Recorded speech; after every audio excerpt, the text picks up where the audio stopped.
विश्व बांग्ला लोक संस्कृति उत्सव को नहीं कोलकाता उत्सव मुखर हो उठी 10 दिनिया एही उत्सव में नृत्य गीत परिवेषण सह संस्कृति संबंधी आलोचना करा जाउछि। उत्सव में संस्कृति मंत्री इंद्रनील सेन जोगदे यह पश्चिम बंगर संस्कृति को प्रचार प्रसार करिबारे सहयोग करिबो बोली कहिसेंति।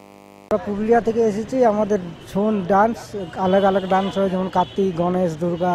এই সকল নাচ হয় আলাদা আলাদা সবাই প্রোগ্রাম করে আলাদা আলাদা পারফরম্যান্স এটাই আর কি আমাদের শো নাচে সবাই নিজে নিজে কে যেমন করে কে গণেশ নাচে কে কার্তিক নাচে কে দুর্গা নাচে কে শিব নাচে এই সব আমাদের এই নিয়ে শো নাচ এই কলা সংস্কৃতি নেই ওয়েস্টবেঙ্গল জনসাধারণ তাঙ্কর নিজକୁ गर्व मन करते एवं सही को लक्ष्य करी आज वेस्टबेंगल गवर्नमेंट जो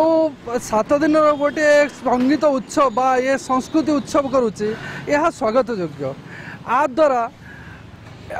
माने समस्त वेस्टबेंगल लोक नुहे आमर समस्त भारतवर्षर जनसाधारण को एकत्रित करि परिबो एवं अन्य स्टेट मानू एटा को प्रेरणा देव।